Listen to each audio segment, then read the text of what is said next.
And we should be going live soon, whenever the buffer starts. Eventually. Sometime. Up. It looks like we're Well, live. yep, there it is. Nice and fast for once. Usually it takes forever. So, hello everyone. Welcome to Season 3, Episode 7 of Shenanimegans. Yep. I gotta say... Yeah? Sorry, go ahead. No, go for it. Okay. I wasn't saying anything. I was gonna say, the title of our show has ruined the word shenanigans for me. Well, in shots fired in the Discord, I was typing out shenanigans, and I just auto-typed out Shenanimegans. I'm like, wait, no, don't say that out loud. God. I did the same thing. I was typing shenanigans to someone for some reason, and almost typed shenanimegans. Oh, we've doomed ourselves. Why did you let me keep this user, or this podcast name? We've made a terrible mistake, but it's too late now. Can't change it. We've destroyed our language. Mm-hmm. Not a good time. Oh well. I wonder how many people will come from us selling our podcast. It was so funny. I did that during the Ruby run, and people are like, wait, wasn't another runner saying this like the other day? I'm like, oh yeah, that's my co-host Lastly. Don't worry about it. That's awesome. Yeah. Oh, I thought it was great that during my run, like, you asked about it and I showed it, and then like 20 minutes later, Shadex did again. Like, oh, okay, I'll show this again. Sure. Yeah. I think Chops also did that, where it's like posting like, if you want to see more runs, like in the chat, they're like, if you want to see an anime podcast, I guess. Oh, my commentary for that run was a disaster. I'm like, how do I commentate just clearing waves over and over again that I randomly spawn so you can't really always set up for them? I know, I'll just talk about anime and Ruby the whole time. And just sell our podcast. Let's go. I got more viewers from doing that than from doing actual commentary. Like, I did the Autothons thing. I got one follower from all of that. Yeah. And that was like, I don't know, I ran like 7 hours worth of runs or something. Homecoming, one follower. Ruby with nothing but anime memes and Ruby stuff and selling our podcast, I got like 7 or 8. I was like, damn, this is the way to go. Just be as weeb as possible. Yeah. It works out apparently. Hopefully some of them actually followed for the podcast and not speedruns, because I don't speedrun that much anymore. I do plan to get back into it. But yeah, if they want for the podcast, then maybe they'll show up and they'll be surprised. And they'll be like, hey, how's it going? Yeah, hopefully. Have a fun time. Because in the end, that's all streaming is for people to have a fun time. Yeah, we're just here to have fun. Yeah. So... Speaking of having fun... Yeah. I would ask you what you watched this week and how fun your week was, but I know a lot of it was spent with shots fired and not sleeping. Yeah, I actually managed to squeeze in quite a bit of anime this week. Did you just like, oh, this is a 2-hour run, I'll just go watch anime during it or something? I thought about that, but I actually don't have enough screen space to have all of the streams I need to see and then also anime, so I wasn't able to do that. That's where you need like an iPad or a laptop or something just off on the side, like, yes. Oh, I should have done that. I have an iPad upstairs. Would have been great. You could have, just like the Crunchyroll app. Like, there we go. Man, I should have thought of that. Next time. Although you've already said you don't want to do that next time. Yeah, we'll see. I say that now, but 6 months from now, I'll probably end up helping anyway. You'll forget, and like, history repeats itself. We make the same mistakes. Yep. Oh no. Yeah. So, what kind of stuff did you get to watch? So, I'm just mostly up your profile too. So. Mostly been keeping up with the stuff I've been watching. You know, Juni Taisen, which I've talked about each week, and like, I don't know, most of this stuff is like, I don't have a lot to say about it. But Juni Taisen is, we've been talking about it a bit off air. Spoilers? Can we talk about the spoilers on air? If we warn people, there's spoilers. Yeah. Okay, well, we'll warn people there's spoilers. And okay, so if you're watching big live, Juni Taisen spoilers. Mute us for like 5 minutes or something. I'll go to Juni Taisen page, and then when we're done spoilers, I'll leave it. That's that works. Yeah, so that's good. Yeah. They were really obvious about who gets killed in what order. Yeah, as it turns out. Oh no! Was Shots Fired Marathon looking for a speedrunner to host and came to the anime podcast? No! I'm so sorry. No. I'm so sorry. Oh no. Oh no. I didn't think that run was over yet. I didn't either. But oh god, we can't do Junie Tyson spoilers if people are just walking in. If they do, we haven't been posted. I think we're good. Go find someone who actually is speedrunning, please. Yeah. We have to do our podcast before Lastly does video game. Yeah, I know. Video games are the worst. I'm done with video games. I'm retiring forever. It's anime for life now. Yeah. Oh boy. That's all I do now. I can speedrun Powerpuff Girls GOT in a tiny corner while we talk about anime. That should work, right? Yeah, that works. I don't want to set it up. Well, yeah, it's understandable. And it's hard to jump through the shows we're talking about while playing a game. Yeah. Oh no. Oh no. If you guys need a speedrunner, let me open my follower list. I can probably just give you someone if you're still looking. Yeah. Oh, go host Starwin. Go host Starwin. Yeah, doing Dino Crisis. If you need someone to host, go host Starwin. He's doing Dino Crisis. There's shots fired in that, I think. Animemes. God, people on YouTube are always gonna get. Oh, that's also fair. That's fair. That's fair. Someone who's running the marathon. Just, I wasn't sure if there was someone who hadn't. Yeah. I'm assuming that's Chops. Yeah.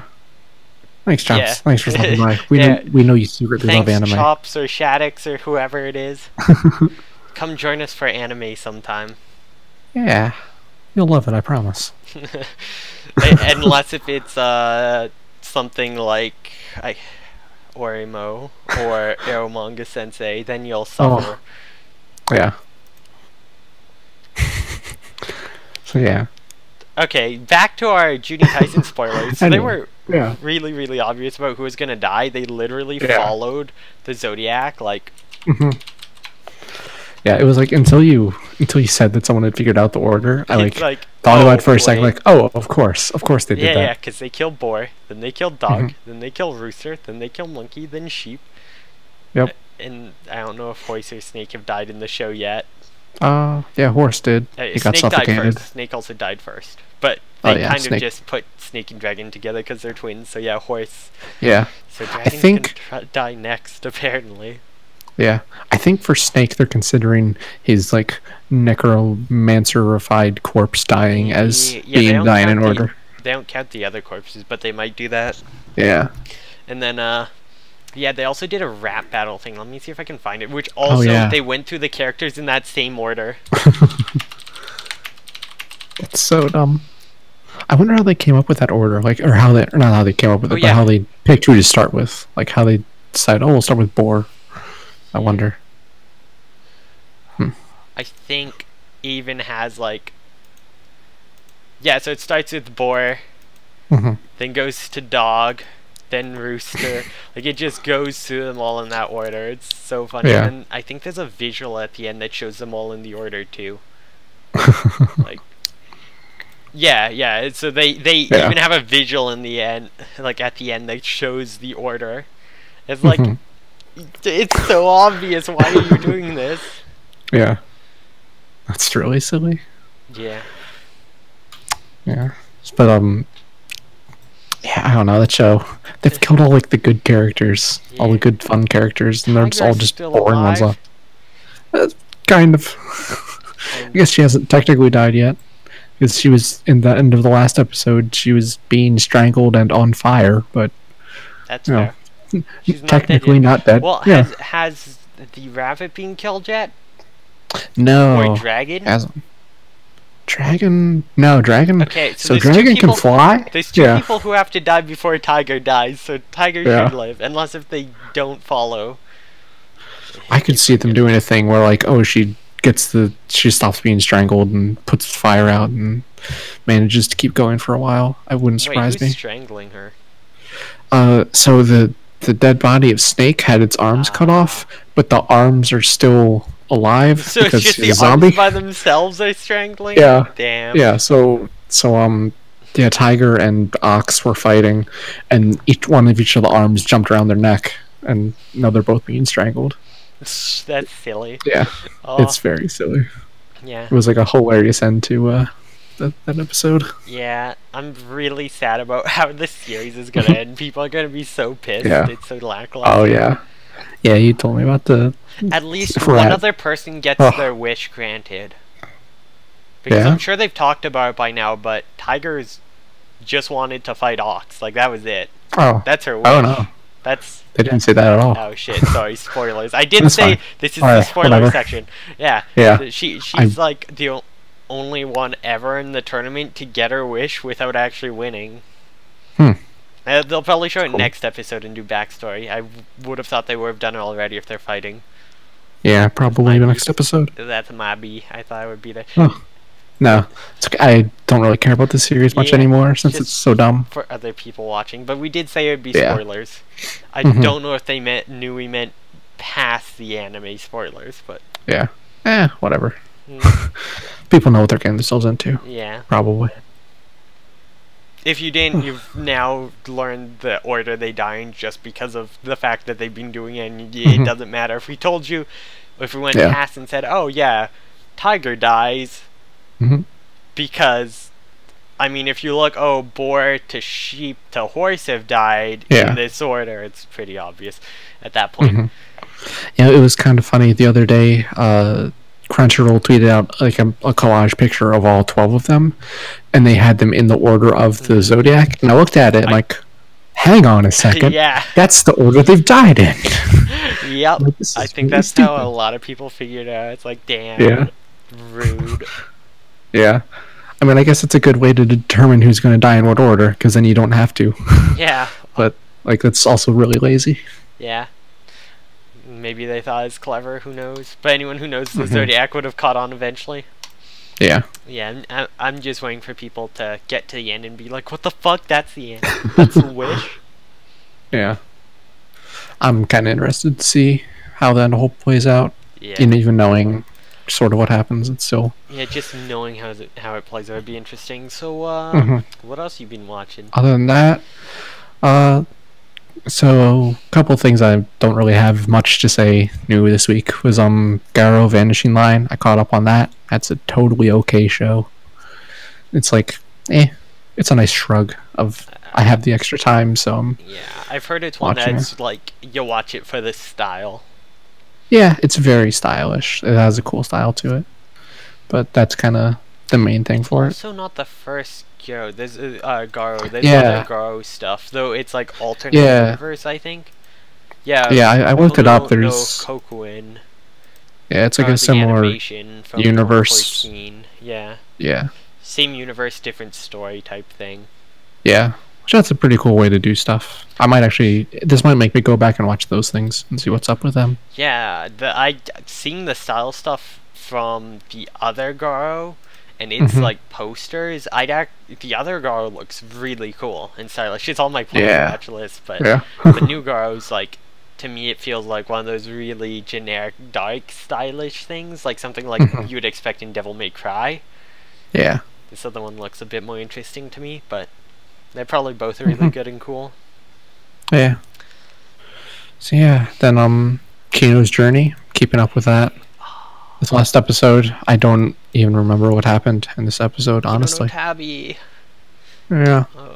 I think Kanapa Effect just put a video about this remake, which I need to watch, Oh, yeah? and will be interesting because he makes interesting videos that are really. He knows a lot about the industry and stuff, and in it, I believe he does actually talk a lot about how it got made. Like, I saw a small clip from it. Apparently, the creator of Kino no Tabi is really, like, he's a gun enthusiast and likes working guns. So he does a lot of, like, gun modeling in other shows when they need to make them, like, real. They bring him in. So, like, a bunch of, like, the background dialogue and Sword Art Online during the Gun Gale arc, just, like, random dialogue about guns, they actually asked him to make sure it's accurate and stuff. Like, or it's a him, right? I saw it saying him, so I think it's him. Let me see. I'm pretty sure the author is Yeah, the author. Yeah.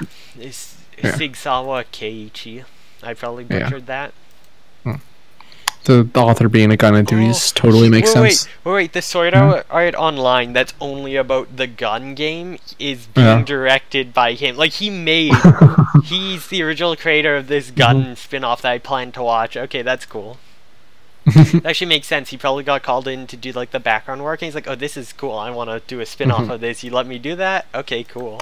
Yeah, that's cool. Yeah, that's neat. But yeah, that show has a weird obsession with guns in a way that is, like, seems weird. Original overall isn't as obsessed, it's just because the fans voted in every arc where Kino uses a gun, because they're like, yay, guns! And actually there is hope of a new season, because the novels are still ongoing. There might be another season in, like, another 5-10 years where they do more. Who knows? Yeah. Who knows? Maybe. Then, other than that, I also caught up on 2-Car, because that show is real good. Another thing I have to catch up on. I'm so far behind on some shows. 2-Car is something that I bet would be good to watch, like, before you go to bed at night. Yeah, that's kind of what I've thought of doing, but I haven't been doing that as much lately, just because I've been trying to write before bed instead. And do that. That makes sense. Because otherwise, like, if I'm in bed with my laptop running, it's not as bad as at my computer 2 monitors where I constantly get distracted. So. Yeah. Yeah, I don't know. Nothing really new to say about that show. It's just so cute. I love it. It's so relaxing to watch. Oh, it's really good. And then, the last of the current season stuff that I caught up on was Land of the Lustrous, which I watched, like, an hour ago, and that show is so good. Ooh, I hear they got to the, winter. Yeah, they did. I saw the screenshot you posted. Did they get to right after winter? Like right where volume 3 of the manga ends? No, that's in the middle of volume 3. In the middle, so it's that screenshots from where they're going to bed, not when they're waking up. Okay. Yeah. So it'll probably go, I'm guessing, with how it's going, to the end of volume 4. Yeah, which isn't out in English yet. Although I think that comes out in December. So it'll come out around the time the anime ends, actually. So.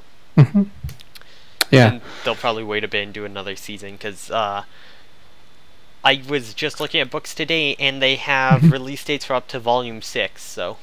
Oh, cool. I was actually wondering, I was thinking about it earlier, because, like, it seems like they might just do the first 4 volumes in this season. So it made me wonder if, the people licensing the English versions are like, oh, we want to get this out in time for the anime. Yeah, there's 7 volumes out in Japan right now, so they might actually do a second season right away, depending on when volume 8 ends. Yeah. If they do 4 volumes a season, which would be interesting, or they might wait a bit for like until they're at like volume 10 or something and then air it, so there's like then only another 2 volume wait before they can do a 3rd volume, if it's doing well enough, of course. That they do that. I would love for there to be multiple seasons. I really need to catch up, though. I'm a bit behind. I've only seen the first episode so far. It's so bad. Oh, you really need to catch up. It's so good.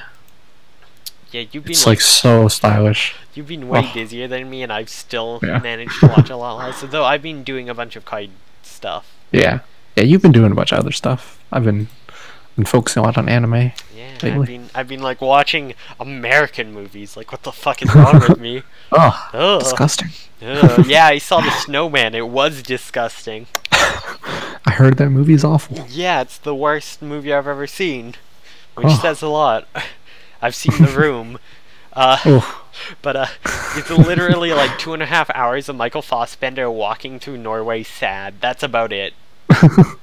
But I also saw Murder on the Orient Express, and that was really good. Like, that is a really good, cool detective movie.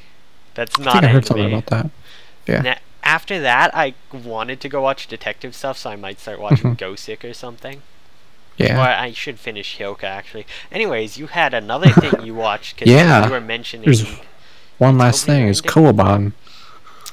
I watched all of Koaban, because it's only 3 minutes an episode. It's a bunch of short horror stories, right? Yeah, which it's it looks really cool. It's got a cool style, and if there's like a trailer, you should pull it up and watch a little bit. Yeah, it just came out on Crunchyroll, right? Yeah, that's why I watched it, because it came out a couple years ago, and they just got it on Crunchyroll now. And it has this really cool art style to it. That's kind of the best thing about it, unfortunately, because every episode is like basically the same thing. Yeah. So the premise is always like, oh, here's this view from a camera with like a security camera or someone's cell phone or a webcam or whatever. This art style reminds me a bit of like a CG version of that anime cut from Kill Bill. Oh yeah, I think I know what you're talking about. Yeah, but yeah, the show, it's like it shows a person and then the video starts glitching out and then a ghost appears and the person dies, and like that's every episode. It's incredibly dull. It's just and like they don't. What is it? Marble Hornets. Oh yeah. I haven't heard that name in forever. Is that still going on? Do you know? I have no idea. I'm gonna search that up right now. It can't possibly still be going on, Slender right? Man, I remember when I first heard about that. That seemed so cool, and it's like, oh, this is actually dumb. It was for a long time. To date, there are 87 entries chronicling the series in 92 episodes. Last episode was 3 years ago. Videos to the arc. A spin-off series called Clear Lakes 44. Huh. That was cancelled because members of the creative team left. Oh. A successor to it called Ekva was created. I think these aren't the same, these are different. There's a film adaptation called Always Watching a Marble Hornets Story. So I guess they made it into a movie and ended it. Yeah, number of seasons 3, 92 episodes. So yeah, it finished apparently in 2014. Cool. I should go check that out. That's actually very cool. I want to go finish it because it's an interesting story, right? Yeah, it is. Maybe I'll just watch this movie adaptation that they did. Yeah. Wait, is it the same people? Oh god, there's so many different actors in here. No, that's probably going to be terrible. The original is better. Yeah, I'm just going to like rewatch all of Marble Hornets sometime. Neat. Marble Hornets is a good anime. Yeah. Yeah. But, anyway, yeah, Koban. Anyway, I was thinking, like, if this had been in, like, a different format, it could have been so much better. Because it has this through line where the ghost lady that appears is the same in all of them. And so it's like they could have done something with that, but since it's only 3 minutes per episode, there's, like, no time. And so there's no explanation or anything. One ghost lady going around killing people. Yep, that's it. And it's like, this could have been more and better. And it's like, eh. And then also the ending theme is ridiculously happy sounding. And so it's like tonal whiplash when you get to the end of an episode. Someone dies and then it's this really happy pop song. So I looked up the creator, and they haven't done much. So they did the Love Live movie, which is weird. Yeah. But most of their stuff is the Yami Shibai series, which is a bunch of other 4-minute long ghost stories. Huh. Which are kind of similar. So I guess this is just focused on just one story. They did another 4-minute one called Sekai no Yamizuken. The World of Yamizuken, which is another horror. So yeah, they just do a bunch of different like short horror story stuff. That's like what they specialize in. Studio Ilka. And then yeah, they did the Love Live movie, which has an 8.3 and it's their highest rated thing. It looks like they did a mecha show for kids too at one point, an action comedy mecha show. Oh, it's 2 minutes per episode. Literally everything is short films. How does someone that only makes short films get called up like, yeah, do the Love Live movie? Apparently they did a really good job though. Oh, they just worked on it. Sunrise still was the main workers on it. They were just like an assisting studio. Yeah, they do some CG stuff, I guess. Or they probably did some kind of stylized animation in it. Yeah, probably. Maybe backgrounds or something. But yeah. They saw the horror work they did and they said, we need to call you up to get you to do the scariest thing we can think of, Love Live. They're a really new studio. It looks like they've only been around since 2014 at the latest. 2013. Their first season of Yami Shibai was in the end of 2013, and then season 2 is 2014. Season 3 was 16, so there's a little gap, but they were working on Love Live and Koabon during 15. So yeah. It's probably just like a really small studio of like a bunch of horror fans who do it on their free time. It sounds like. Yeah. That'd be my probably. guess. So yeah, that was all that's all I've watched this week. There's something from them that sounds cool. It's called Kurayami Santa. It Uh-huh. overlays animation on archived footage from the 1960s to create a show or atmosphere. And the protagonist is tasked with balancing the spirit and human worlds, and it is supernatural, historical. So it's probably just like weird 2D animation over old like footage, which could be interesting. It's a neat idea that you don't see a lot in anime and stuff. So I might actually see if I can find that somewhere and check that out. Yeah, that does sound pretty cool. I wonder if licensing that is like a nightmare because of the archival footage. Oh, I would imagine. Yeah. Huh. I wonder if all the studios projects have some weird art twist to them. That would be kind of cool if this was like we're going to do really artsy horror stuff. That's cool. Yeah. I mean, pretty much all of their stuff so far looks like that. So. So yeah, what have you been watching this week? So last week I watched 4 episodes of anime. Yeah. This week, I watched 7 today alone. So I beat it. Actually, I didn't even watch 4 last week. Wait. No, I watched actually more. I have to. I remember the week changes over today at a weird time, so instead of I have to see how much is between when I watch Matoi and Redmay. Yeah. So I watched 1, 2, 3, 4, 5, 6 episodes last week. I watched 7 today and then 2 yesterday, or 2 during the week and then 7 today. So I beat it by 3. We're doing good. But so I've stayed caught up on Blend S. It's trash. I love it. It's just like harmless fun. So it's like it's basically if I'm gonna watch something before I go to bed, I'll watch that. I hadn't watched anything for a long time. I did check out Spider Riders. I watched the first episode of Spider Riders. Are you ready to hear about Spider Riders? Oh, give me the weekly Spider Riders update. I tweeted a lot about it and how Bug Kake was coming back. Awesome. Can't wait. Yeah. but because I'm like, wait, they're arachnids. Does that count? And my friend was like, it's Iraq Kake. I was like, yeah. I don't know if that's better or worse. Yeah. Damn. But so first episode starts with Hunter Steele. I'm also watching the dub because that's the Canadian version I watched as a kid. He's looking for the inner world his grandpa wrote about. So he finds this pyramid and he jumps into this giant pitch black shaft with no equipment or any way out. Just like, I'm going in, let's do this. And he gets in and he gets like startled by a spider and this bracelet thing sticks to his arm. And he's like, alright, let's find the inner world, whatever, fuck this. And he can't find a way, so he's like, oh no, I'm actually trapped. I have no way out because I'm an idiot. But grandpa, I said, when you're gonna give up, just get up and yell arachna power. And then like the thing glows and the bracelet glows and brings him into the other world. It's like, I'm pretty sure the way he always talks about his grandpa, he's saying arachna power, that his grandpa just like dealt with all of his problems in the real world by just yelling arachna power and throwing spiders at people. Like, I swear he had a jar. It's like, we need your taxes.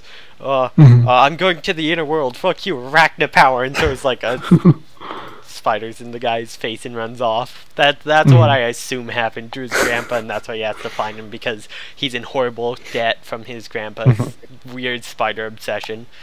But yeah, so they end up in the inner world, and he's like walking through a forest like, I don't know where I am. And this bug guy jumps to attack him, and this other girl shows up who also has a bracelet and shoots the bug with an arrow and kills the bug and saves him, and he just stares for a second and he's like, nah, fuck this, I'm out, and runs. Even though it's the only other human he's seen who just saved him, he's just like, nah, fuck that, no, I'm not about that life. So he's lost again, and he starts getting followed by a giant mecha spider, which turns out, or it starts grilling him, and it has the voice of Metabee from Metabots. It starts grilling him like, you boy, where did you get that bracelet thing? Only great warriors can have it. And he's like, it just stuck to me. It's like, you stole it, you motherfucking piece of shit. Like, you're a little terrible kid, I'm gonna kill you. And then they get attacked by more bugs because they're like, oh, it's a rider, let's kill the rider. It's someone from humanity. Oh yeah, there's also this thing about like, there's this like 5-year-old princess, and she's like, when someone from the human world comes, everything's going to be destroyed. I'm like, damn, you a downer. Like, damn kid, you should be happy you're a child.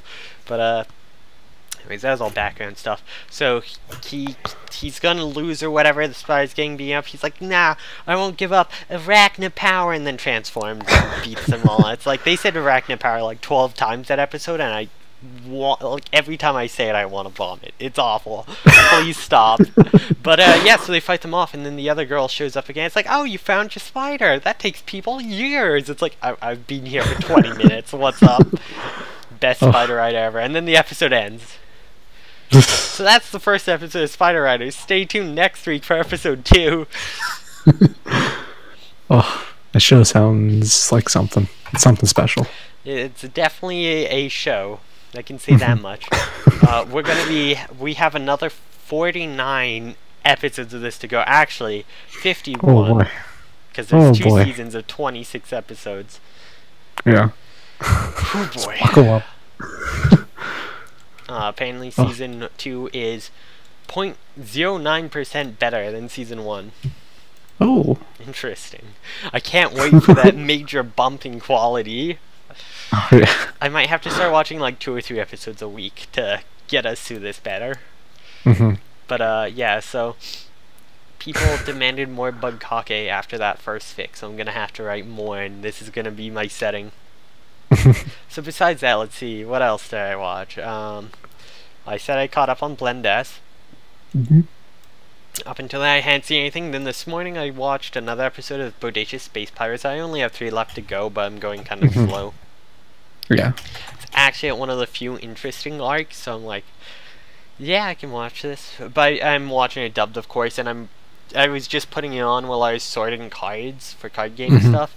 And I was like, oh, this arc's actually kind of interesting. I don't want to keep watching this and like miss the very end, so I'll watch something else. So I just went to High Dive and picked a dub at random, and I found this show called Ra-Zephon.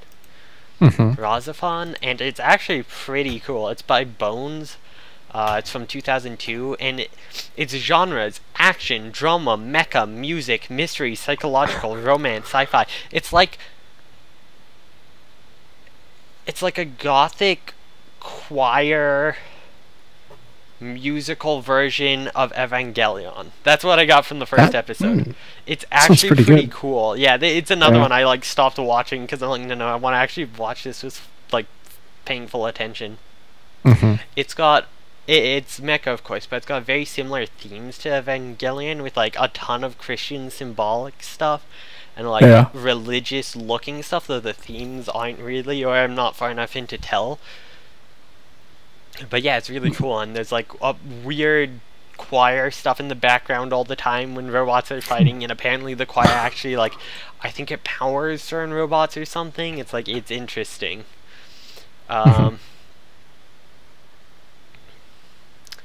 Yeah, so, okay, the synopsis is the entire first episode, so I can just say that.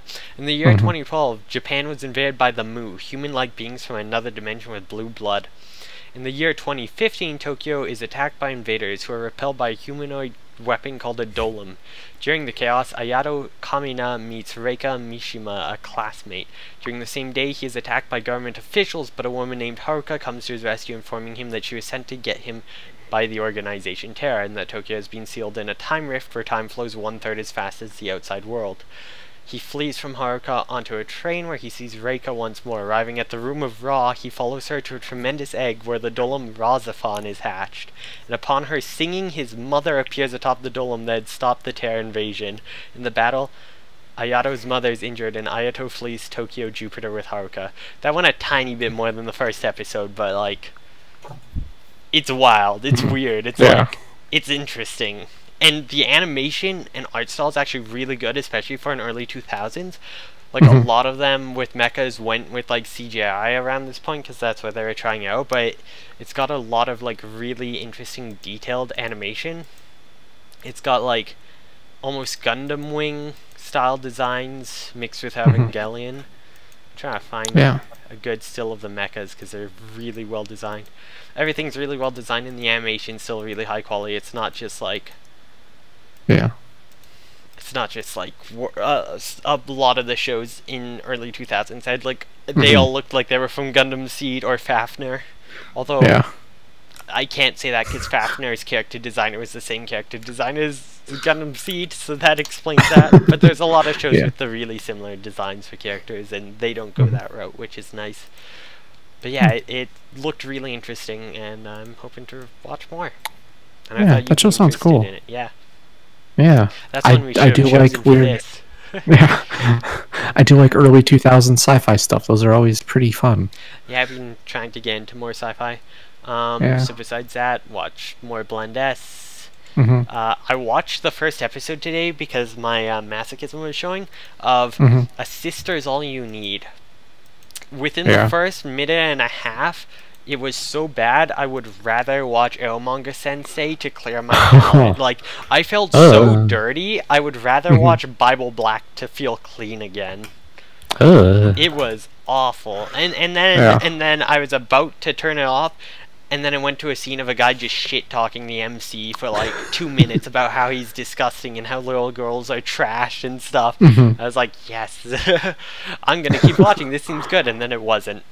Oh god, it baited me into keep watching, and I finished the whole episode, and there was like every once in a while it shows a hint of something that'd be interesting that's like, I would want to watch for this, but everything else is so fucking bad. Like, there's one character that just the whole time, she's like the cute girl, and she's just like, I want to suck your dick, I want to suck your dick, and he's like, no, you're not a little sister. It's like, I want to suck your dick. But then at the very end of the episode, it like shows a thing where it's like, she was like a shut-in or something who would just read books, and one of his, like, there's a part in it that got to her, so she's like, I can find a place in society without going to school and stuff, so she became a writer too and eventually met him, and it's like, I love you, and he's like, but you're not a little sister, but then reads her book and he's like moved to tears. So I'm like, okay, there has to be something more to this show than just bad dick jokes. The worst part though is at the end of every joke, you know how they have like laugh tracks in like really terrible shows like Big Bang Theory? Yeah. It's basically, at the end of every joke, this big stamp would show up saying little sister on the screen, and it was super obnoxious. I'm like, is this supposed to be a laugh track? What the fuck is this? I wish I had a screenshot of it. It's terrible. Yeah. Maybe there's one in the teaser. Let's see. Oh no, the teaser just shows drawings. Oh. But yeah, that show... Like, sounds terrible. Yeah, no, it's awful. People shit talk the main character for being into Little Sisters enough, though, that I might keep watching just to enjoy those moments. But it's like, at this point, if I'm gonna do that, I may as well finish Manga Sensei and just be full trash. You should try watching something good instead. I should. Instead of watching garbage. Sometimes watching garbage is entertaining just for how bad it was. Like, I had such a fun time making, like, Snapchats being like, what the fuck is this garbage? And just, like, tweeting, like, why am I watching this? Like, just being able to react over the top about how bad it is entertaining in its own right. Like, I get to be so extra about it. I love it.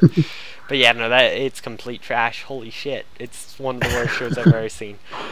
Anyways, I also watched some more New Game Season 2 because I still have to finish that. I have 3 episodes of that left. I don't know why I haven't finished it yet. It's good. And that's about it. Oh, wait, I read a bunch of manga, though. I'm still going through my manga trying to finish it all. I read a ton of Please Tell Me Galko-chan because I need to just finish Volume 3 now so I can buy Volume 4 because I'm like, no buying volumes till you're caught up. And no starting new series until I've read all of my backlog. But yeah, so I checked that out. I read some Akarui Kyoku Shoshitsu, or Cheerful Amnesia, Bright and Cheery Amnesia. It is it's about lesbians and one has amnesia and they're living together. It's a cute comedy. For whatever reason, they put out the translation for episode 15, but they skipped, or chapter 15, but they skipped 14. Don't know why. That confused me, so I need to wait for that to get fixed. I read a bunch of Yoramushi Pedal. I caught up to Volume 8. Have up to Volume 12. Because they're 2 in 1, so I need to catch up on that. Caught up on Boku no Hero Academia. Still really good. I also checked out Itsuka Minoreba, which I'd seen forever. It's someday we'll get there. It is a... It's in Comic Yuri Hime, so it's Yuri. Though its genre is just a game, so maybe it's more like Shoujo Ai, but it's basically like a elementary or high school girl or something, and this other girl's like, yo, you should play fighting games with me. It's just like a girl teaching another girl to play fighting games, but then also, like, we can be pro gamers, but also fighting with other girls who play games. So it's like, no, she should play rhythm games with me. Fuck your fighting games. And it's cute. It's fun. It's nice. It's that sounds like fun. Yeah. Yeah. I love, basically all of the fighting characters are like weird animal parodies of Street Fighter. Let me see if I can find some of them. They look hilarious. Like can I find one?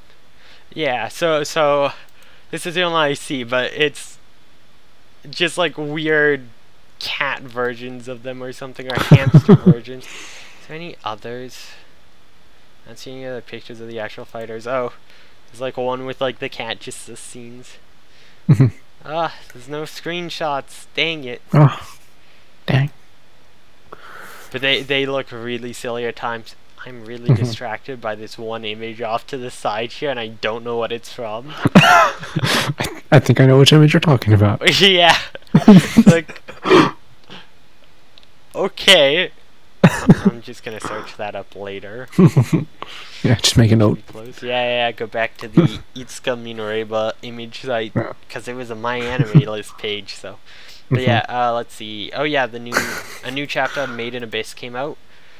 I have really bad feelings. It's giving me bad feelings. Bad stuff is gonna happen. Please no. Is it like good bad feelings or bad version? feelings? What from Starstring? What is this? What? There's a one-shot from 2011, a doujinshi. Oh.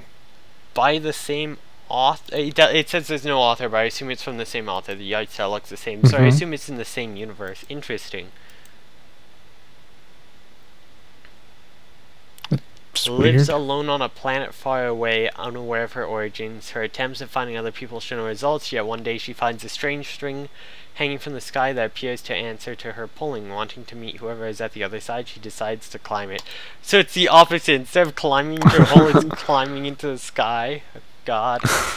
It's probably dark as fuck. Like, it's probably just gonna be like, oh, and then the string snapped and they fell and died. Huh. Weird. Wait, what day is it? 7? Okay, so yeah, up to the 12th. So, there's a new chapter of My Ball, which is really good. It's a soccer manga about girls' soccer. Main character named Mai. I really want it to get an anime. It's super, super good and cute. My Twitter picture is currently a character from that. And then also a chapter... Oh, no, I got my Secret of the Princess volume, so I finally got to read the extra chapter in that, which is cute. And I reread that. And then a chapter of Hyo no Himitsu, which is trash.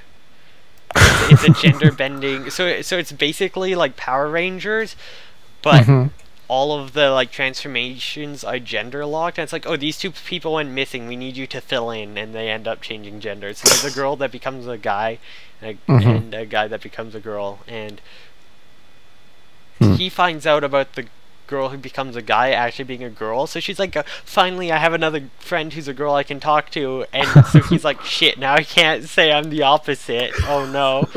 It's just 2 volumes with 12 chapters, only 3 are translated, but it's by the creator of Honto no Kanojo, which is like one of my favorite manga. It's trash, I love it. I don't know if you've read it yet, you should. It's cute Yuri. I don't think I have. I've definitely heard it enough because I know you've mentioned it before. I literally have on my my anime list page favorite manga read in 2016, Honto no Kanojo. It's good. And yeah, that's about all the manga I read. I feel like I'm forgetting one though. Oh no, I had stuff to talk about. So I found out today. The creator of Shimanami Tasoger, which I've mentioned before, it's the one about the guy who comes out as gay and then meets a bunch of other people who are in the LGBT community and how they're coming to terms with their own identities and stuff like that. Which is really good. The creator of it is it's the person who wrote Nabari no O. Oh. Do you know Nabari no O? Okay, don't think so. It's funny because their favorite manga is Naruto and Ninja Scroll. So you can guess Nabari no O is about it's about ninjas. There's an anime that came out in 2008 and was really good, and a lot of people are like, yay, yaoi bait, even though it wasn't really. It kind of was, but it's really good. It's a 26 episode season.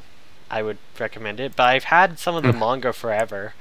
I never finished it, but I had some, and I'm like, okay, I need to finish this manga now so I can support the author and hopefully be like, yeah, please bring the other series to English because it's really good. But yeah, like it's a really fun series with dumb, over the top, omnipotent ninja garbage. It's great. I love it. Yeah, that sounds fun. Yeah. Yeah. There's one thing that I haven't read it yet, but there's going to get my volume of Battle Angel Alita. There's that re-release coming out. The first volume's out on Tuesday. Nice. So I'm gonna get that. Yeah, I'm excited to read that. I've read that. Yeah. How much is it? Yeah, I've already read it already, but I'm going to read it a physical copy this time. It's really good. I haven't finished. Oh, let me just pull this off. All right, here. Volume 1 is $31. It's 400 pages though. It's 2-in-1s. Wait, that's Battle Angel Alita Deluxe Edition 1. There's also Last Order. Okay, Last Order is from 2013, but that's also a different arc. That's like season 2, right? I guess. Or it's like a different. Yeah, I don't know. Oh yeah, they have different ones because there's also Battle Angel Alita Mars Chronicle. I think they were done kind of American comic book style, where it's like each one's its own standalone. So. That makes sense. But yeah, because there's also Last Order, which like Volume 16 came out in 2012. So the art style looks different in all of them. So yeah, I guess it's very original being remade. Okay. But yeah, that's neat. So yeah. So I'll talk about that next week, I guess. Spoiler. I look forward to it. Yeah. Oh, no, we can talk about news, because we should probably get to news. It's been 47 minutes already. We are going along this week. That's okay. Oh, yeah, no, that's fine. I got time. Yeah, me too. So, Amazon's best graphic novel. Yeah. Amazon apparently puts out lists of best 20 of whatever's for all the things they sell, and amongst the best graphic novels were a couple of Japanese things. Yeah. Were the Twilight Princess. Yeah, and My Lesbian Experience with Loneliness. Which is really good, and it's amazing how well that's done, considering it starts like a small thing that someone released, and people are like, you have to read this. Like, it's just a random pixel artist. And then they, My Brother's Husband is also being released, and that's another one I want to buy sometime too. Yeah, me too. I like how realistic the character proportions and designs are. Like, they look like real people. Not like, yaoi hands. Let's go. Yeah. I have yaoi hands. So yeah, that was out of the 20, those 3. I looked at the rest of the 17, and it's all like superhero comic books. I'm like, it's less interesting than these 3. But yeah, I just thought that was a neat little thing to throw in. Wait. And Oh, this is gonna be tragic. I never actually read what My Brother's Husband was about. I thought it's like, this is the couple and their kid. It's like, no, it's arrives to pay respects to his recently deceased Japanese husband, whose only remaining immediate family is an identical twin brother. So yeah, I don't know. Does he like, oh well, my husband's dead, I'm gonna date his twin? That'd feel bad. But they're Canadians, so that's cool. Yay, Canada. Yeah. But yeah, this is actually a really good follow-up to the next part, which we have 7 Seas released a ton of stuff. They licensed a follow-up to My Lesbian Experience with Loneliness called My Solo Exchange Diary. And actually they licensed another thing with it that's really interesting, because in the same amount of releases, well, they also mentioned it's a classic shoujo, but it is apparently LGBT. I don't know anything about it, but people are saying Claudine. Claudine, like, I saw that. That looks pretty cool. The little synopsis they have. Yeah, apparently it's like they follow gender and stuff, and they're like, I guess trans, but it doesn't outright say, and it's still marketed as shoujo, which is weird and not good in most cases. Or born as Claudine and a female assigned body that doesn't reflect the man inside. So yeah. So yeah, trans male. And then the other one they announced is another one that started as Pixiv, and I actually have bought this series. I bought the Japanese copy because I thought it would never come out in North America. I bought it like 2 years ago. But The Bride Was a Boy, which is a it is a what's that word when you write about your real life? Autobiography. Autobiography. It's an autobiography of the manga artist who is trans, and what it's like living in Canada or in Japan is that. I'm tired. But yeah, I'm so excited. I'm gonna have 2 volumes of that now because I bought it in Japanese. But more money to the author, so that's good. Definitely. It's nice that they took all the money with the massive hit that was My Lesbian Experience with Loneliness and invest into more series like that. Yeah, that's so good. Yeah, they're bringing some good representation stuff. Like even before, like they got like Follow Your Heart or Go For It Nakamura, which is like a 1-volume kind of comedy about like boys love, which is apparently not like the really physical stuff. It's kind of just like, he has a crush on this other boy and it's cute. Yeah. So and they've been doing good at like bringing Yuri, but not, and like starting to get into boys love stuff, but like not going for the really generic stuff, which I like. They're going for like more experience stuff. Yeah, the more like thoughtful stuff, and not just the here's not like pornographic, but like here's just something for funsies. It's like, no, this stuff is like thoughtful and it's well put together and stuff. It's really good. Seven Seas is doing good stuff. Yeah. This has me excited for the next couple months. All this good stuff coming out. But then they also have things like plus-sized elf. Oh yeah. Sounds weird. It's an elf that loves junk food. Yeah. The exception has caught up with her and trying to lose weight, and they train her. That sounds really trashy, but some of this sounds really good. They got another battle royale series. There's so many of those now, but Fairy Tale Battle Royale sounds cool. I'm just looking at some of the different stuff they've announced because we may as well. They announced Mojo Jojo, which is by Kyo Shinja, the creator of Miss Kobayashi's Dragon Maid, although this doesn't sound gay, unfortunately. Sad. They also licensed the light novels of True Tenchi Muyo, so they're starting to get into light novels, which is cool. And that's a series I've heard a lot about and kind of want to check out sometime, so I might actually check this out. I watched the original Tenchi Muyo series way back when it was on Cartoon Network. It was pretty fun. Yeah, these are canonical light novels to explore the lore that shapes the past, present, and future of the Tenchi Muyo universe. Cool. Yeah, and then let's see here. The Bride and the Exorcist Knight. It is a shoujo with exorcists and stuff. Exorcists have been really popular lately.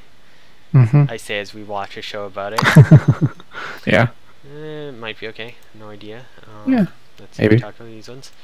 Versailles of the Dead actually sounds kind of cool. This does sound cool. I'm into it. Marie Antoinette being killed by zombies and her twin brother taking her place and pretending to be her. Yeah. And facing undead horrors. Sounds fun. Yeah, these gender shenanigans. Undead shenanigans. I'm excited. Yeah. Let's see here. Space Battleship Yamato, the classic collection. That's pretty neat. Yeah. I was wondering, is Space Battleship Yamato, is that like having an anniversary or something? Because there's this got announced, and then there was like an anime that's coming out on Crunchyroll now. Yeah. I think it's I think they just relicensed the original Space Battleship Yamato series on Crunchyroll. Yeah. And then we have a few more. They licensed a lot. How a Realist Hero Rebuilt the Kingdom. It is isekai, so we don't care about it. I think it's a light novel too, but it's like, goddamn, isekai, give it a break. It's another. I'm a guy who went to this other country and told them how to rebuild the kingdom because they're all dumb. Maybe it's interesting. I don't know, but I'm not interested in it. Yeah, that's. There's a Wonderland series which is based off the Wonderland series, of course. The Alice in Wonderland. Oh wait, this actually sounds different. It's a survival horror about humankind, all of humankind shrinking. That's actually kind of neat. Girl named Alice and her pup Poco find themselves struggling to survive, surrounded by strange yet familiar sights. They work to make a new life. Easier said than done. However, the world's bigger and more dangerous than ever. That actually sounds kind of interesting. Much better than that movie where people shrink down to live in a weird utopian society thing that is totally someone's kink. Yeah. The comedy that's coming out.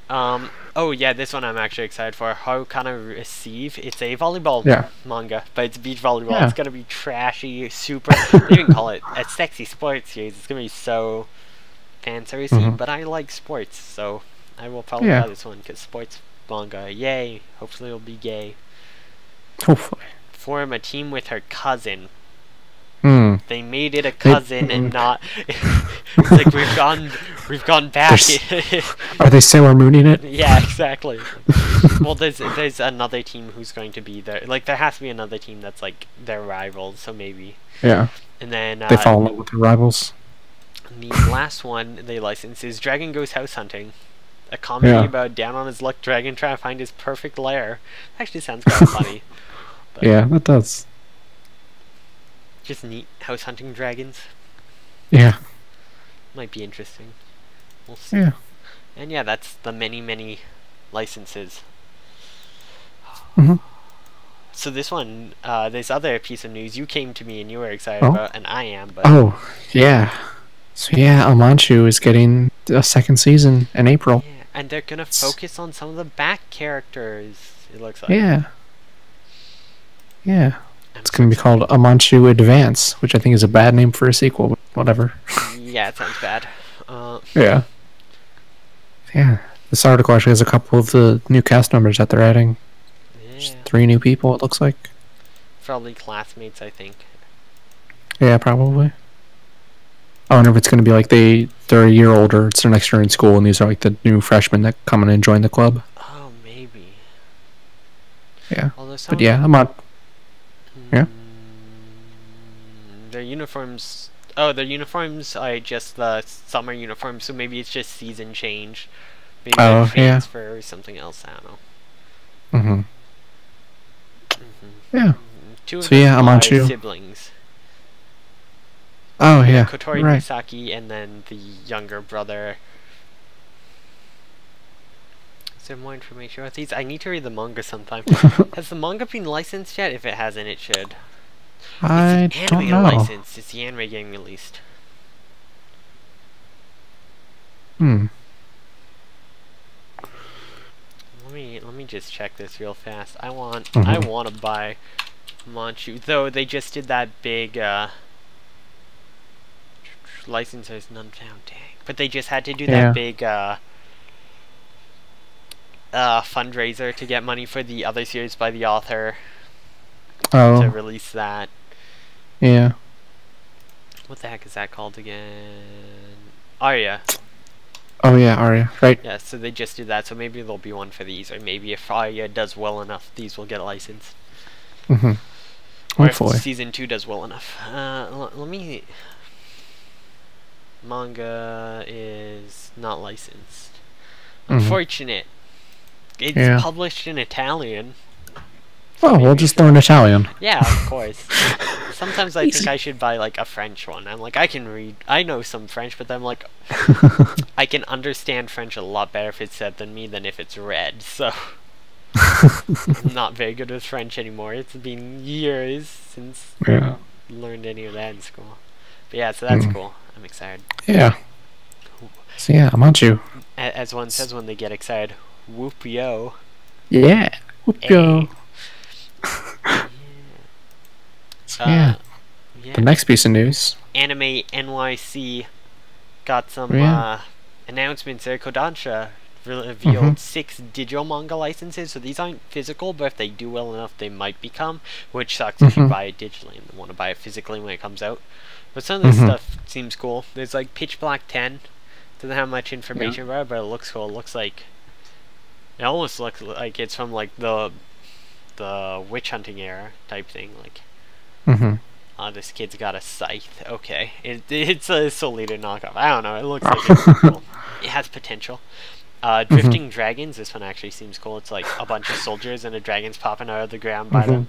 Yeah, the name makes me think it'll be a cross between fantasy and Initial D. Yes. Deja vu. I've just seen this dragon before. Just blast some Euro Beetle drifting dragons around doing whatever. Oh, it's perfect. The art style reminds me a lot of, and the designs remind me a lot of Nausicaa in the Valley of the Wind. I really like the art style for this one. I might check out. And then we have Living Room Matsunaga, which looks like shoujo. You like shoujo? Probably. Yeah, it's in a dessert magazine. Yeah, pretty sure that's shoujo. The Prince's Black Poison. I think this is also shoujo. And then Lovesick Ellie, more shoujo. Lots of shoujo is announced. And then My Brother the Shut-In, which there's 2 of them that talk about this story. The 2 at the end. Yeah, Lovesick Ellie is shoujo. Yeah. Kodansha is more like a mainstream thing. Like they do a lot of big series. So right? I think so. They also do a lot of like side series that people have never heard of. Let's see.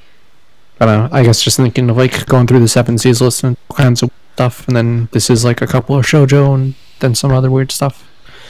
Just seems like Kodansha is a lot more focused on like mass appeal stuff for the most part.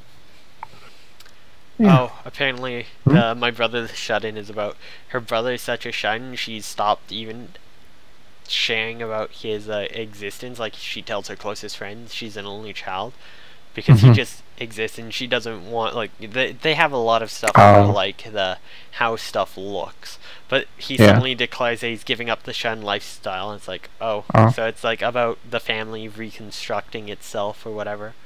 That might be interesting. Yeah. Although it also sounds like something that they just might just be silly about it and not execute it well. I don't know. Also, Princess Jellyfish Volume 7, I think, just came out, so there's only 2 more volumes, and then all of that will be out, so just an extra random thing. Oh, they also released that they will begin releasing Grand Blue Dreaming, which they'll be doing on physical, I think. Yeah, manga and print in summer 2018, and they've been releasing it digital. This is another diving one, similar to Amanchu. Maybe that's why they didn't do Amanchu. They're like, I have a diving one, we can't do two for now. No idea how good it is. I didn't even know that was a thing. But that's because it's digital. I don't see a lot of digital. How many volumes are there? I hate that there's sites that just show you your volumes. Come on, show me the volume number. Where do I go to see this? You're a bad site. Anime News Network is not good. Release dates, we have 7. Okay, there we go. So 6 volumes out right now. Okay. That might be total. No, okay. Maybe, yeah, that might be the total because that came out 2016-08-05. And it looks like, actually no, there's been a few times where there's only one a year, so maybe, I don't know, it might be done, it might not be. Okay. Maybe once that finishes, Amanchu will get a shot. So, our last news is Card Captors. Clamp's releasing a new anime box in Japan, which is $410 USD for Blu-ray or $211 for DVD, and it's got special artwork and all kinds of really neat stuff, and it's going to be in 4K resolution. It looks really pretty, the box and stuff, but the 4K does not. I really hate it.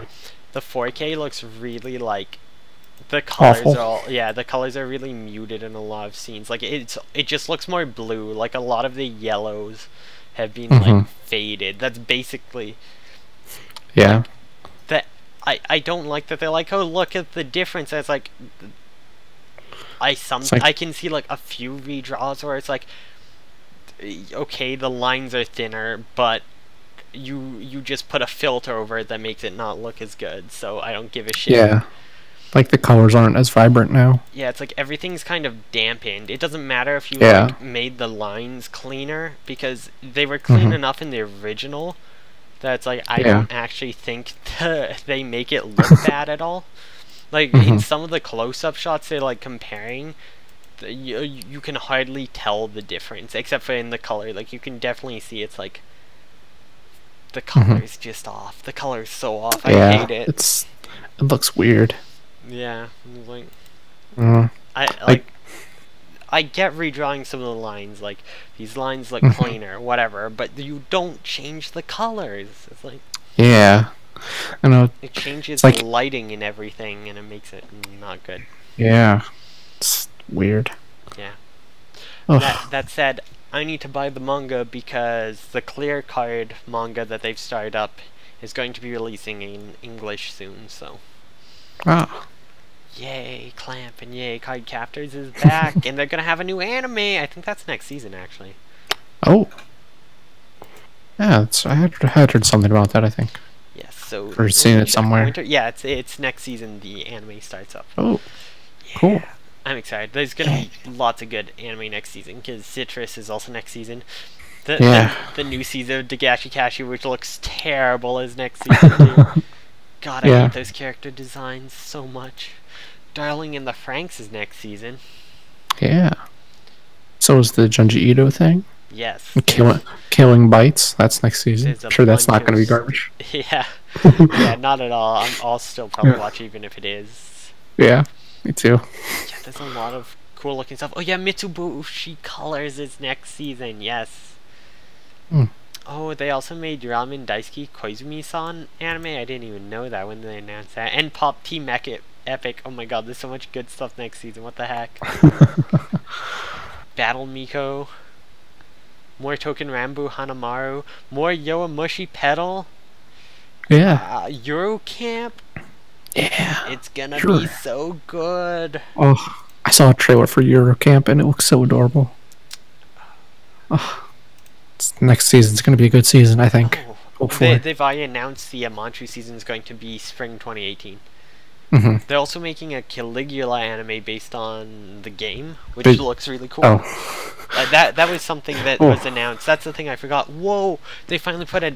I'm excited because they hadn't put actual release dates on a bunch of these shows yet, but Spring Chio-chan no Tsugakuro, which I've talked about a lot, has been announced for spring. The new Full Metal Panic season is for spring. Yeah. There's two different baseball seasons coming out in spring. Major Second and Gurazeni. Maybe the two teams will have to play against each other in the series finales. There's a boxing show. Oh. Which sounds cool. Oh, is that the Joe remake? Or something? Megalobox, it's called. Yeah, Ashita no Joe 50th anniversary project. Yeah, that's it. Yeah, there's so much cool stuff coming in the next two seasons. Jushiki Pandora, which is like some sci-fi mecha show, is coming out, which sounds really cool. There's this thing called Nil Admirari no Tenbin Teito Genwaku Kitan, which I have no idea what this is. But the visual looks cool. Oh, it's based on a visual novel. Never mind, it's gonna be trash. Rip. Oh, Soten no Ken. Soten no Ken, the sequel to Hokuto no Ken. That's coming out too. There's so much good stuff coming out the next two seasons. What the heck? Oh my god, why is the next two seasons so loaded with good stuff? And then we just have later. They've announced so much stuff you miss that sometimes you just go here and it's like, oh, look at all this stuff. Look at it all. Ooh. I got distracted though, just because I went to see, is that next season? And I'm like, wait, all of this has been announced? Whoa. Yeah. Neat. So that's all our news. We're caught up on news. It's an hour and 9 in. This episode's been really long. Yeah, we still have a ways to go too. Yeah. Oh boy. talk about our shows now, though. Oh, yeah. So, what do you say we start with Matoy and get that out of the way? Because I feel like I don't have much to say about that. Yeah. Yeah. Because I had forgotten that the end of last week previewed it as like being the beach episode. Beach episode, and holy crap, Tezuka, what the fuck? I hate him. Yeah. That was so Tezuka, weird. Why? Oh. Tezuka, he's such an awful pervert character. Yeah, like in all the other episodes, like he's barely there, but he's also not like a terrible pervert. Like, yeah, but that's also because he's never around the girls or women. Well, true. Very true. Apparently, he's just a huge pervert, and he does come across as goofy and kind of bad at his job. Yeah. Ugh. But we did get some new information stuff, such as Matoy's mom was actually a she was shrine a Miko. maiden. Yeah, she was a shrine maiden. Yeah. And we see at the very beginning of this episode all of these shrine maidens fighting the knights and knowing what they are. And we see the one who's here, and she's like, you close the gate, thank you. She's definitely talking about Matoy's mom, who we can safely assume sacrificed herself to close the gate. And yeah, probably. Shingo probably actually knows about it to a degree. And what I'm guessing is that one temple probably trained Miko, and she was like the head priestess or whatever, and she trained all these other ones to fight the knights because they could all transform. There's a bunch of them, and they've all probably because the organization that Clarice is from is mainly in Europe, and they everything seems to be like, oh, we're American, we're Europe, Japan's only having problems now. Probably all the other priestesses are all at different shrines around Japan protecting it. Would be my guess. Probably. Yeah. Which would also make sense because then they had like the thing in Yuma's place where it's like probably a priestess there protected it at one point too, and the priest grandpa does. So it's like, I think there's probably this much bigger connection, and she probably Matoy's mom probably played a big part in that. So it's pretty interesting to get that backstory, and I'm expecting to get a lot more from the priestess, and I think she's going to explain a bunch next episode, which will be good. Yeah. Hopefully. That was like the main points. Everything else is kind of like Yuma just being like, let's do a test of courage, and Tezuka like, I want to spy on them. How is Shingo so fine with Tezuka trying to spy on his like daughter in the back? Yeah, like what? I guess he realizes Tezuka is so incompetent he's not gonna find a way. He's just like, yeah, probably. He's so like, yeah, good luck with that, buddy. If he actually did, Shingo would probably just shoot him, because he even says like, I am a cop, you know. Like, yeah. Yeah, that was kind of my favorite part of this episode, was showing more of Shingo and how he's like, I mean, they're kind of retreading what they've already shown of him. If he feels like he's kind of incompetent as a father because he can't keep Matoy safe, but he also won't tell her anything. Yeah, I was wondering if I should or not. Guess I have to. But yeah, I thought that was some good stuff. But like when the demon thing attacked them, and he ran back and found Matoy and told her to get out of there. Just tried to keep her safe, and that was like it really affected Matoy, and she was like, oh, I don't know if I should go fight or not. That was like it's our job. We gotta protect him. He can't deal with that or whatever. So they go back, and then Clarice and Yuma are fighting at night, and they're losing. And then Priestess girl, whose name I forget, is like, oh, I have an expansion kink. Let's just shove a ton of water down his throat till it pops like a balloon. Oh, God. I hadn't thought of it that way, but now I can't stop thinking of it that way. Yeah, it's all your fault. You're welcome. Ugh, you're terrible. Yeah, I am. Yeah. Her name is Yayoi, by the way. Oh, right. Yayoi. Yeah. Yayoi. So, yeah. I don't know. There wasn't much else in the episode, I guess. Yeah. The first half of it was pretty much all just filler beach episode stuff, which is okay. It was cute and all, but I'm glad they didn't just make the entire episode filler, and they did still have a lot move. Because a lot of these episodes don't. Like, I remember the beach episode from Clockwork Planet, where they're like, alright, we're done the first half, we're gonna make a move. JK, no we're not. Plot's never gonna move. I'm still contemplating buying those manga. But no, don't do that to yourself. Yeah, but it has a different ending, right? It might actually it might actually get decent. I don't believe that. I don't believe it's gonna get decent. It works pretty at least. Listen, I just really like Ryuzu. And I really like robot girls. I'm sure you can find other robot girls and things that are actually good. Yeah, I need to catch up on my Pandora and the Crimson Shell collection first before I would do that. Yeah. My friend was like, "Isn't that series like your dream? It's just like a robot cat girl maid." I'm like, "Shh." Shh. Yes. Oh. So yeah, shall we move on to Renmei? Yeah, there wasn't much this episode for this. We got the neat information stuff. Even the fight was kind of lacking in animation because it just was over so fast. It was like, yeah, it was like that whole fight was just so they could show that Yayoi is a magical girl too. Yeah, there was interesting to see. Oh, this knight can stop us from taking it to the other dimension.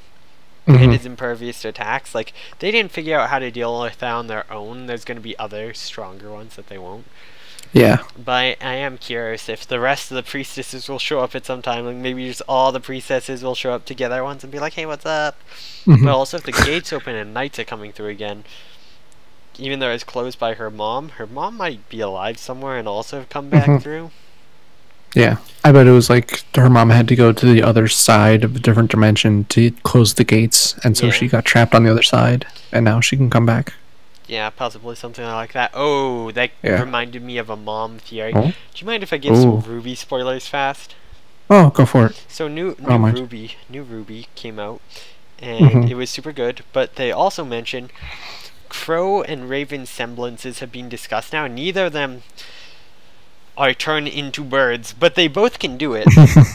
Yeah. And Raven comes and says, "Ozpin did this to us. Magic is real," but they don't really get time to elaborate because they're like, "Yeah, whatever, mom, fuck off, we're leaving."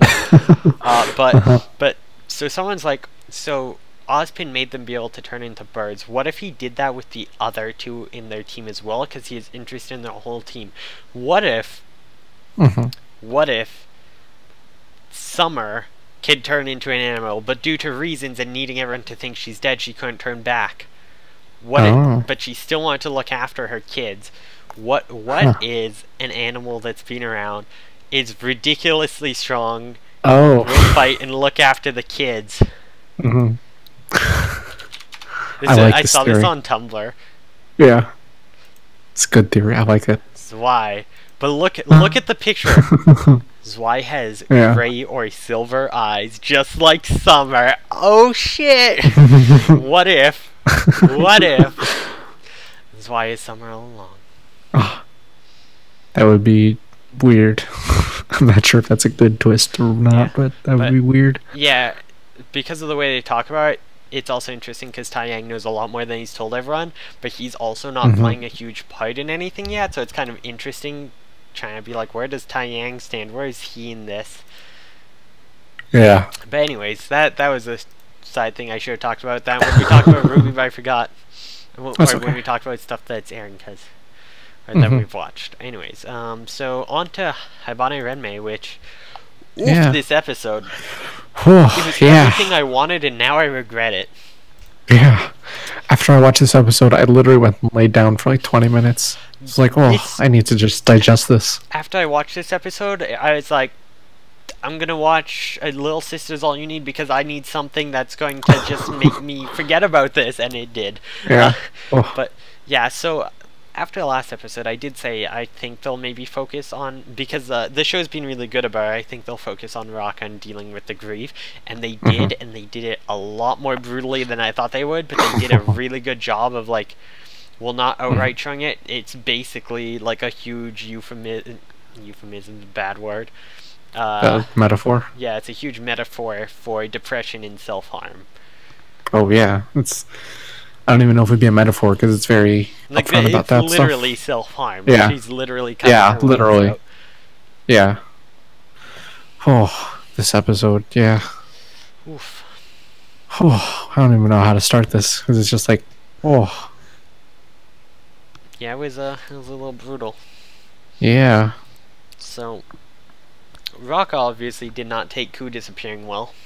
Mm-hmm. Probably has some abandonment issue thing or something. She's like cleaning Ku's room still a month later. Yeah.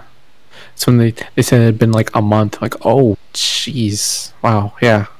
Still dwelling She apparently regularly cleans Ku's room and like goes and talks to Ku about what's going on, how everyone is. It's like it's winter now. Oh. Yeah. It's winter now, it's getting colder. Yeah, I'm wearing that still, jacket. Like, spontaneously breaking into fits of crying over it. She's not eating with anyone else anymore. She like goes out to the restaurant Ku worked at to eat. Mm-hmm. And when she talked to the restaurant guy about Ku and said Ku had gone away, the guy was like very nonchalant about it. He's like, "Oh yeah, that's what you do." Yeah. Like what? And then when she was eating some soup, the Hiyoko, the charcoal feather guy, the dude from the other district from the warehouse shows up. Mm-hmm. And he's like, "Oh yeah, we saw some light in the forest. Did someone of your place disappear? Was it Reki?" And she's like, "No, it wasn't." He's like, "Oh, good." Apparently drama between them, but it sounds like he still cares about her. Yeah, like he cares about her. But yeah. I have a theory just here with the whole hoodie and always hiding the thing. I think he's ashamed to be a Hibana, but I also think he might have black spotted wings too, and that's why he hides them in under his jacket. Oh, yeah, that could be it. Because they also mention, at one point she ran away, probably after, as they mentioned later, the one who was looking after them all, the only adult at the time, passed away. And had helped her. She probably ran away after fighting with Nemu and met him, and if they both had those black wings, maybe they got along or whatever, something like that. Maybe that's why. Oh yeah. But yeah, so anyway, skipping back to where we were. Yeah. So yeah, he's like, "Oh good, it wasn't Reki," and that upsets Raka a lot. She's like, "It's not good. Like someone we care about is gone." So she runs off and heads back to Old Home. Yeah. I also think maybe from the factory, because they're like all worried. Oh yeah. Oh, it wasn't one of us. Thank God. Was it someone we care about? It's because he also says it sounds, or they say when a light appears and disappears while all of us are here. It sounds like none of them have, and they probably aren't for it either. And they're like, we don't get those old homers who are okay with that. We're not okay with that type thing. I think so. Maybe he thought, oh, Raka doesn't care. They're traditional. It's Old Home. They'll just be like, yeah, that's regular for us. And then it's surprised when Raka's like, no, it's not okay. So yeah, there was a weird thing when Raka got back to Old Home. She stopped and stared at some crows for a while, and then the crows flew away. I'm like, what's up with these crows? There's something about them. Yeah. There's more than just the symbolism of they seem to guide her a lot. Yeah, there's something going on with them. She's also staring at turning her markers in and notices that there's a vacant spot where they removed because they got rid of Ku's. Yeah. So was this conversation about the other Hibana talking about Raka, and like, oh, she's actually not doing great because it's been a month and she's still not eating with us, and she's cleaning Ku's room, and that's weird. And she needs cuts to and then cuts to Raka. She's trying to clean her dress. That's when she starts seeing the spots on her wings. Then she stared at some scissors, and it was like, oh, that's not... Well, there's one at the beginning, too. She pulled one out in the morning. It's like, oh yeah, that's right. And now she's like, oh god, it's spreading and trying to... And then Raka decides to actually join them for dinner that night. And they're talking about... Because it's like, you've been so... you haven't for so long, come on. Yeah. And they talk about making wing covers for people for the winter to keep their wings warm. Then, they go to measure Raka's wings, and she's like, no. It's all frayed and damaged. It's like, have you been taking care of them properly? And she's like, no. She's like, oh, sleeping on the couch. It's... Yeah. They're like, oh, why don't you use Ku's bed? And she gets upset again, and the black mics start to spread, and Reki notices. Yeah. This is another point of Reki clearly showing that she knows more about what's going on. Just hasn't talked about it yet. Because she sees the black spots and tries to grab at Raka, and Raka runs away, and Raka's like, oh, I need to talk to her, I need to do this alone. So they go to... don't think she wants anyone else to know, right? Like, she understands. She's like, good, this is private. Yeah. So yeah, Raka and Reki are in a room talking, and Raka's collapsed on the floor, basically, with the scissors, and has been cutting away at her wings. And that was... Reki just hugs her and like... It was a really hard scene to watch. It was like hard. This whole episode was, but this scene especially. Yeah. Like grabs the scissors and pulls them away from her. It's okay, you didn't do anything wrong and stuff. And I really like that Reki was assuring her, like, hey, you're not sick, you haven't done anything wrong. This is just happening. You're okay. Yeah. Which is a thing, like, because it really, that's like a thing with mental illness. It's called an illness, and a lot of people are like, you're sick, you need to get better. And you kind of are, but you're also just, like, you're not sick. Yeah. It's like... It just happens. It's not like... Yeah, it's not like it's your fault. Yeah. Because, especially with, like, depression from the loss of someone you care about, a lot of the time you blame yourself, and I think a lot of her problem is from her blaming herself for it. Yeah, totally. So yeah, then Reki, she has some medicine/dye stuff to apply to her wings to like hide the spots or something. Yeah, they talk about it being medicine, but she just said it was dye. Like, I don't think it actually makes it better, it just changes the color. I think it's just dye and that's it. Yeah. And so Reki starts to explain what all this is and what's going on. And being gets heavy by again. Sin. Being born with no memory of your dream, or not a full memory, with black wings, and how everyone was scared of her, and how they apparently can't leave on their day of flight and stuff. So yeah, she said they're called Sinbound, is when they're a Haibani. That she is a Sinbound. She was born with like black wings, no memories and stuff, and saying that there was a Haibani named Kuramori who was there before, who took care of Nemu and Reki. And like Kuramori wasn't scared of Reki like apparently everyone else was. And including it's like and Kuramori was like super caring for her and showed her like, hey, it's okay, there's nothing wrong with you. And and one thing, I made a note of this because we weren't sure about it in past episodes, but it showed there was an image of Reki and Nemu with Kuramori, and they were both younger, so it's like, okay, they do age, they do grow. Yeah. Sometimes you're born kind of grown up, sometimes you aren't and you grow up, but... So the Kuramori was just always there for Reki, and then one day her day of flight came and disappeared, and Reki like didn't know anything about what happened and thought she had just been abandoned. Nemu, that's when she began her research in the library about the origin story of the world and day of flight and stuff, and told her about it, and they were like, I don't want to believe in. I think it's around then they probably got into the fight, and that's when she ran off. Yeah, because she mentions going to other people and then getting caught by the watch and being punished. So we don't know exactly what, and it's weird that she can't just go to the other place. Like, it's like, that's a rule, but maybe they have different traditions at the two. But so and she does say again, like, it's not your fault. Like, I think she's trying to assure her, like, stop blaming yourself for Ku leaving. It's not your fault, because I think by Sinbound it means you can't get past what you perceive as your own sin, so you can't move on. Because again, I think it is a metaphor for purgatory.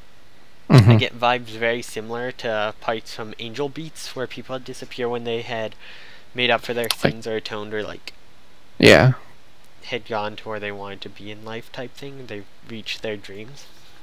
So then near the end, Reki also talked about how she was like having nightmares.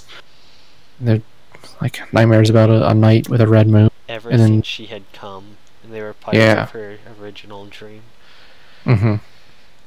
That's why she's made all these like paintings and all this art, and it's all like weird and kind of twisted, but that's like her nightmares, and it's how she's coping with it, I guess. She's trying to use them to like remember what happens in her dream. And at the end, Araka has a kind of a saying like, until now I thought this town was a paradise, but like even though all these good people are doing good things, all these sad things still happen. Yeah. It's like, oh, it's like, yeah, this totally is a purgatory like place. I mean, You're that's totally also right. just a metaphor for life in general. Like, no matter Yeah, how true. nice people are, how many good things they do, bad things still happen. And Mhm. unfortunately, as it is, you just kind of gotta deal with it. You can't blame yourself for it. Which Yeah. I think it's like, this show's been really cathartic, and I think Mhm. it's a really good look at just life happens, bad things happen, Mhm. depression is a thing, and Yeah. it's just, you gotta deal with it, unfortunately. It's just like Mhm. living with what life gives you. Totally. Oh, so yeah, that was that episode. That was heavy. Yeah, I'm curious where they're gonna go with this in the Mhm. next episodes and in the future. Mhm. It's some tough topics to deal with, but judging by just how, yeah, they've done a good job so far, and judging by how highly rated the show is, probably do a good job throughout the rest. Mm-hmm. So yeah, no doubt. You have any final thoughts or anything on this? Not really. I mentioned my Yeah. theories earlier about. Yeah. So. Mhm. Yeah, I don't know. It's kind of it for me too. I think with the whole thing about Reki being sin-bound, and even though her wings Mhm. aren't black anymore, Yeah. I think the show might focus a bit on her, like, Yeah. getting past her sin. Like, I think that's going to be a big Mhm. part of the coming second half of this show. Yeah. Probably. Yeah, Hmm. it's been really good. This is not a show It I would have is. watched on my own because I've known about it for years and not, and I'm really glad I am watching it. Yeah. It's really good. Also, Yeah. it's by Studio Radic, so I've never heard of before. What? Oh. What else did they make? A bunch of stuff in the 2000s and 90s. Hmm. Have they done anything Radics. recent? Yeah, it doesn't look like they've done anything since like 2006. Oh, might be shut down then. Yeah, it's an old studio. Most of Yeah. the stuff looks kinda, yeah, nothing since 2006. A lot of it has the really bad early 2000s faces. So Yeah. I'm really glad this turned out how it did because it looks really good. Mhm. Yeah, it doesn't. Yeah.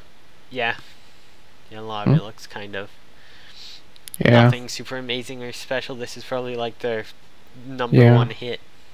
It must be. Like just looking at this stuff, I haven't heard about any of this stuff. I've heard of Lemon Angel Project before because I was gonna watch it at one point and then didn't.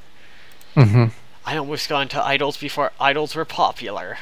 Oh yeah, like 2006. I've heard of Comic Party Revolution too because I see the Funimation sales out. Oh. Divergence Eve, I've heard the name of. It's on my plan to watch. I've heard that before. Besides that, I haven't heard of most. Yeah.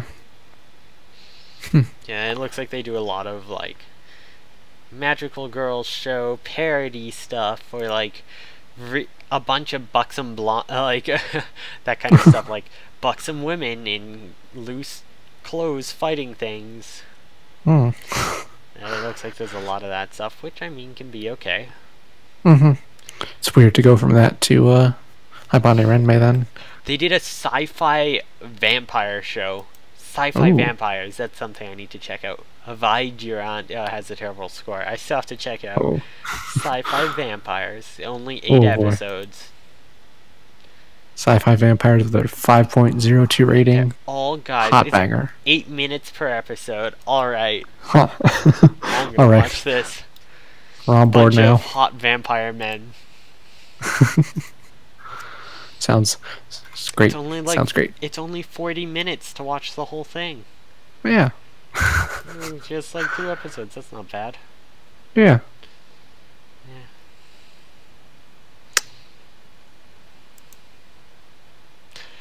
Yeah, so that's my closing thoughts. Do you have any more?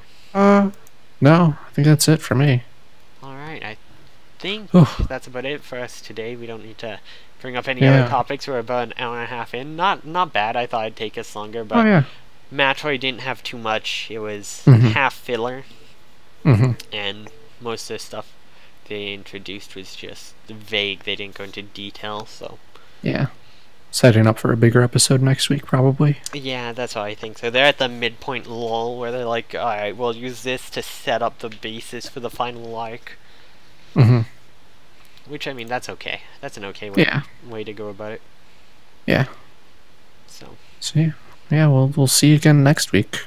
Episode 8 of each of these shows. yes. Hope you enjoy, and yeah. Yeah. Have a good night. Take care, everyone.